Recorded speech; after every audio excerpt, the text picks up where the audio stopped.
ஐபிஎல்ல on the ஃபீல்ட்ல மட்டும் கான்ட்ரவர்சி நடக்காது, ஆஃப் த ஃபீல்ட்லயுமே நிறைய கான்ட்ரவர்சி நடந்திருக்கு.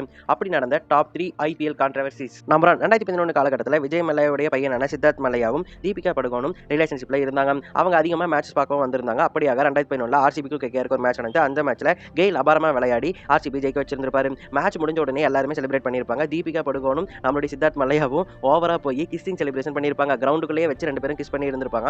இது மிகப்பெரிய பேசு பொருளாச்சு.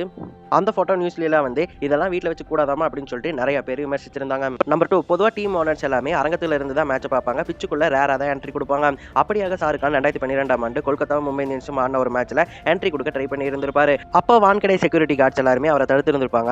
தடுத்ததால அவர் கோவப்பட்டு அந்த செக்யூரிட்டி கார்ட்ஸ் எல்லாத்தையுமே திட்டி இருப்பாரு, சண்டைக்கும் போயிருந்திருப்பாரு. இதனால மிகப்பெரிய சலசலப்பானது அங்க ஏற்பட்டிருக்கும். இதனால மும்பை கிரிக்கெட் நிர்வாகமானது விசாரணை பண்ணி இருந்திருப்பாங்க. அப்போ சிசிடிவி பார்க்கும்போது ஷாருக் கான் தான் வேணும்னே சண்டைக்கு போயிருக்காரு அப்படின்னு சொல்லிட்டு தெரிய வந்திருக்கும். அதனால ஷாருக் கான் மும்பையில் இருக்கக்கூடிய வான்கடை பிச்சுக்குள்ள வரவே கூடாது அப்படின்னு சொல்லிட்டு அவருக்கு 5 வருஷ தடையை மும்பை கிரிக்கெட் நிர்வாகம் விதிச்சாங்க. அதுக்கப்புறம் அந்த 5 வருட தடையானது 3 வருடமா குறைக்கப்பட்டிருந்துச்சு. நம்பர் 3, 2024 எஸ்ஆர்எச்சுக்கும் லக்னோக்கு இடையே நடந்த மேட்ச்ல லக்னோ ரொம்ப மோசமா சுத்துருவாங்க. இதனால காண்டான லக்னோவுடைய ஓனரான சஞ்சீவ் கோயங்கா என்ன பண்ணிருப்பாருன்னு கேட்டீங்கன்னா, இந்தியாவை ரெப்ரசென்ட் பண்ணக்கூடிய இந்தியாவின் முகமா இருக்கக்கூடிய கேஎல் ராகுலை போட்டு திட்டி இருந்திருப்பாரு. அதை கேமராவும் படம் பிடிச்சிருப்பாங்க. கேமரா இருக்கிறது கூட தெரியாம கேஎல் ராகுலை அவர் அசிங்கப்படுத்தி இருந்திருப்பாரு.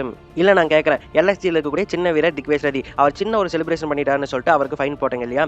இங்க ஒருத்தர் கேமராக்கு முன்னாடி இந்தியாக்காக விளையாடின பிளேயரை அசிங்கப்படுத்திட்டு இருக்காரு. அதுக்கு ஏதாவது தண்டனையா அந்த டீம் ஓனர் கொடுத்தீங்களா? காசு இருந்தால் தண்டனை கொடுக்க மாட்டீங்களா? என்ன பிசிசிஐ நடத்திட்டு இருக்கீங்க? நீங்க மூளையை தலையில வச்சிருக்கீங்களா இல்ல எதுல வச்சிருக்கீங்க?